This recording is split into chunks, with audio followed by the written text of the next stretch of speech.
Good morning students. तो आज हम ईवीएस के चैप्टर 16 मैपिंग एंड नेबरहुड में स्केच, प्लान, मैप और सिंबल्स के बारे में जानेंगे। आप जानते हैं मैं आपको चैप्टर 16 में डायरेक्शंस पढ़ा चुकी हूँ कि डायरेक्शन क्या होती हैं और लैंडमार्क क्या होते हैं, ये भी सिखा चुकी हूँ। और आज हम क्या सीखने वाले हैं? आज हम सीखने वाले हैं कि स्केच क्या होता है, प्लान क्या होता है, मैप क्या होता है और सिंबल्स क्या होते हैं। चलिए स्टार्ट करते हैं। तो बच्चों देखिए, a sketch is a rough drying of a place having symbols of important landmarks around the place. मतलब स्केच एक ऐसा महत्वपूर्ण स्थानों के प्रतीक वाला स्थानों का एक मोटा चित्र है या फिर एक रफ चित्र है। समझ आया आपको? स्केच एक महत्वपूर्ण स्थानों के प्रतीकों वाला एक रफ चित्र है। समझ आया आपको? क्या होता है? A sketch is a rough drying of a place. मतलब स्केच एक रफ ड्राइंग है किसकी? स्थान की। Having symbol of important landmarks, मतलब महत्वपूर्ण स्थानों के प्रतीकों वाले अराउंड द प्लेस, प्रतीकों वाले स्थानों की। समझ में आया? तो अ स्केच महत्वपूर्ण स्थानों की, जो स्केच होता है वो महत्वपूर्ण स्थानों के प्रतीकों वाले स्थानों का एक रफ चित्र है या फिर रफ ड्राइंग है। समझ में आया आपको? चलिए आगे देखिए। अब अगला है a plan is a detailed drying of a small area. और प्लान क्या होता है? प्लान मतलब योजना एक छोटे चित्र का, डिटेल्ड ड्राइंग मतलब क्या है बच्चों? विस्तृत चित्र ऑफ अ स्मॉल एरिया, छोटे क्षेत्र का। तो अ योजना मतलब एक योजना छोटे क्षेत्र का विस्तृत चित्र है, मतलब विस्तार से बताया गया चित्र है। It may be of a house, a building, a market और अ रेजिडेंशियल एरिया। मतलब इसमें क्या क्या हो सकता है बच्चों? इसमें एक घर, एक इमारत, एक बाजार और एक आवासीय क्षेत्र हो सकता है। ठीक है। It is drawn on a paper, यह पेपर पर खींचा जाता है।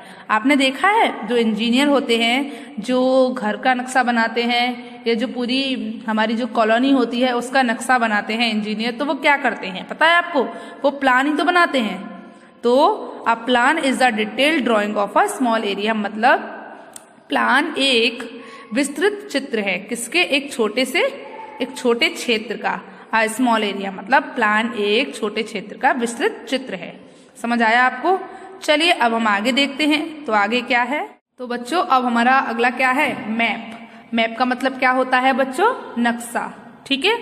तो नक्शा आप जानते ही हो, वो किसी पेपर पर बना होता है या फिर आप देख रहे हो यहाँ पर भी नक्शा बना हुआ है। ये किसका नक्शा है? Map of India. ये इंडिया का नक्शा है। तो यहाँ आप देख रहे हो जो हर एक सिटी को दिखाया गया है। जैसे कि ये जम्मू एंड कश्मीर है, इसके अंदर जो स्टेट्स आते हैं वो, जैसे ये कौन सी स्टेट है? जम्मू एंड कश्मीर है, ये पंजाब है, ये राजस्थान है। तो यहाँ पर हर एक स्टेट को और हर एक सिटी को दिखाया गया है। ओके, चलिए और देखिए इसके पास ही पाकिस्तान है, अफगानिस्तान है, ये सब हमारे किस पर? ये नक्शे पर बताए गए हैं। चलिए नक्शा कैसे बनता है और क्या होता है नक्शा, ये देखते हैं। A map is a drawing of a large area with proper measurements। तो a map is a drawing मतलब मैप एक चित्र है, of a large area मतलब एक बड़े क्षेत्र का। तो मैप एक बड़े क्षेत्र का चित्र है with a proper measurement, उचित माप के साथ। मेजरमेंट मतलब नाप या माप करके बनाते हैं ना, तो वो माप के साथ। तो क्या हुआ बच्चों? एक नक्शा उचित माप के साथ एक बड़े क्षेत्र का चित्र है। क्या है बच्चों? एक नक्शा उचित माप के साथ एक बड़े क्षेत्र का चित्र है।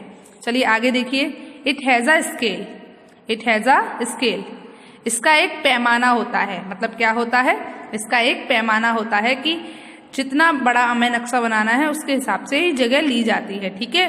तो इट हैज अ स्केल, इसका एक पैमाना होता है। चलिए आगे देखिए। A scale helps to represent the distance but at small level। मतलब क्या है? A scale helps मतलब जो स्केल होता है वो मदद करता है टू रिप्रेजेंट मतलब प्रतिनिधित्व करने में, किसका, दूरी का। तो a scale helps to represent the distance, मतलब स्केल जो होता है, पैमाना जो होता है, दूरी का प्रतिनिधित्व करने में मदद करता है। बट एट स्मॉल लेवल, पर छोटे स्तर पर, लेकिन छोटे स्तर पर। तो आपको क्या समझ में आया, एक पैमाना दूरी का प्रतिनिधित्व करने में मदद करता है लेकिन छोटे स्तरों पर, ठीक है। A scale helps to represent the distance but at small level, मतलब क्या हुआ, एक पैमाना दूरी का प्रतिनिधित्व करने में मदद करता है लेकिन छोटे स्तरों पर, ठीक है। चलिए आगे देखिए, उदाहरण के लिए एग्जाम्पल लिखा है, फॉर एग्जाम्पल मतलब उदाहरण के लिए। अ डिस्टेंस ऑफ 300 किलोमीटर केमी में be represented by 2 centimetre on a map. आपको पता चला क्या कि अगर हमको किसी भी मैप पर 300 किलोमीटर की दूरी दिखानी है या 300 किलोमीटर की दूरी को रिप्रेजेंट करना है तो हमें कितना बड़ा वो मैप बनाना पड़ेगा, 2 सेंटीमीटर। तो हमें 2 सेंटीमीटर, एक मैप पर 2 सेंटीमीटर पर हम उसको दिखा सकते हैं। तो मैप पर हम 300 किलोमीटर की दूरी 2 सेंटीमीटर में दिखा सकते हैं। समझ आया आपको। अ डिस्टेंस ऑफ 300 km में be represent by 2 centimetre on a map. तो आपको क्या समझ में आया बच्चों, उदाहरण के लिए 300 किलोमीटर की दूरी को मानचित्र पर 2 सेंटीमीटर के द्वारा दर्शाया जा सकता है, मतलब दिखाया जा सकता है। चलिए आगे देखिए, आगे क्या है, fact to know. A book of maps is called an atlas. जो मैप की बुक होती है उसका नाम क्या है बच्चों, अतलास। चलिए, तो आप देख रहे हैं यहाँ पर कुछ मैप्स बने हुए हैं। अब हम आगे क्या पढ़ेंगे बच्चों, सिंबल। आगे क्या पढ़ने वाले हैं बच्चों, हम सिंबल्स। अब बच्चों मैप बनाते समय हम जिन सिंबल्स का यूज करते हैं, मतलब मैप में बनाते समय जैसे हमें एयरपोर्ट दिखाना है तो हम एयरपोर्ट का जो सिंबल है उसको बनाएंगे।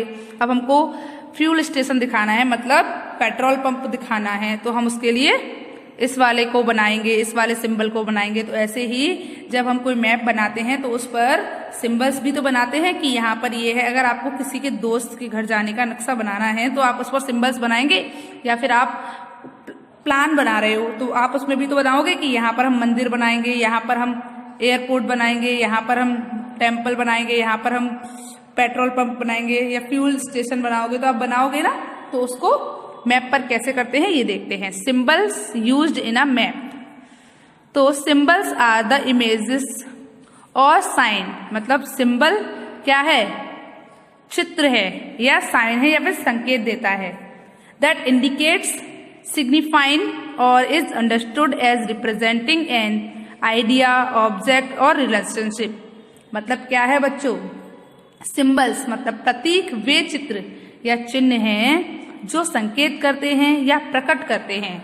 जो साइन मतलब संकेत करते हैं और सिग्निफाइन मतलब क्या, प्रकट करते हैं, या फिर किसी के विचारों, वस्तु या संबंध का प्रतिनिधित्व करते हैं, या फिर किसी के विचारों, आइडिया विचार, ऑब्जेक्ट मतलब वस्तु और रिलेशनशिप संबंध का प्रतिनिधित्व करने के रूप में समझे जाते हैं, मतलब समझाए जाते हैं। तो आपको क्या समझ में आया, a symbols are the image और साइन दैट इंडिकेट सिग्निफाइंग और is understood as represent an idea, object और रिलेशनशिप। मतलब प्रतीक वे चित्र हैं या चिन्ह हैं जो संकेत करते हैं, प्रकट करते हैं या किसी विचार, वस्तु या संबंध का प्रतिनिधित्व करने के रूप में समझे जाते हैं। आगे देखिए, all the communication is done through the use of symbols. मतलब सभी संचार या सभी संचार प्रतीकों को, कम्युनिकेशन, सभी कम्युनिकेशन इज डन की जाती हैं through the use of symbols. मतलब सिंबल का यूज करके, सिंबल के माध्यम से सभी कम्युनिकेशन की जा सकती हैं। तो आपको क्या समझ में आया कि सभी संचार प्रतीकों के उपयोग के माध्यम से किए जा सकते हैं। अगर हम कोई नक्शा बना रहे हैं तो हम इन सिंबल्स को बनाकर उस चीज को दर्शा सकते हैं, उस चीज को दिखा सकते हैं। ओके, चलिए मैं आपको कुछ सिंबल्स दिखाती हूँ। जैसे ये फर्स्ट सिंबल है एयरपोर्ट, एक एरोप्लेन बना है, इसका मतलब ये किसका सिंबल है बच्चों? एयरपोर्ट का सिंबल है। यहाँ पर आप देख रहे हो एक फ्यूल वाली जो मशीन होती है वैसी एक मशीन बनी हुई है, तो ये क्या है? ये फ्यूल स्टेशन का सिंबल है। ये क्या है बच्चों? ये फ्यूल स्टेशन का सिंबल है। चलिए और दिखाती हूँ। आपने देखा होगा जब आप टैक्सी स्टैंड पर जाते हो तो आपको एक टैक्सी के जैसा सिंबल बना दिखाई देता है, जिससे आपको क्या पता चलता है कि ये टैक्सी स्टैंड है।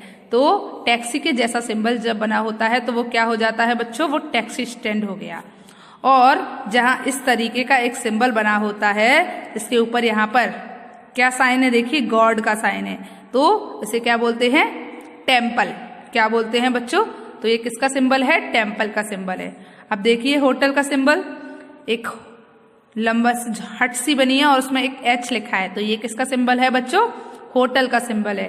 तो देखो अगर हमको किसी भी मैप पर बहुत सारी चीजों को दिखाना है तो हम उनके सिंबल्स बनाते हैं, जैसे कि टैक्सी स्टैंड, टेम्पल, होटल, ठीक है, और एयरपोर्ट, फ्यूल स्टेशन, इन सब के क्या बनाते हैं? सिंबल्स बनाते हैं। तो बच्चों आप मुझे ये बताइए कि आपको मैप, सिंबल्स, प्लान, स्केच ये समझ आया? एक बार बताइए प्लान क्या होता है? A plan is a detailed drying of a small area. मतलब प्लान एक छोटे क्षेत्र का विस्तृत चित्र है। और स्केच क्या होता है? A sketch is a rough drying of a place. मतलब स्केच एक स्थान का रफ ड्राइंग है, मतलब खुरदरा चित्र है या रफ चित्र है। ठीक है, चलिए तो आपको पता चला। और डायरेक्शन आपको पता ही है कितनी होती हैं? 4 होती हैं। कौन कौन सी बताइए? ईस्ट, वेस्ट, नॉर्थ और साउथ। तो बच्चों आपको ये चैप्टर समझ आया? चलिए गुड बाय।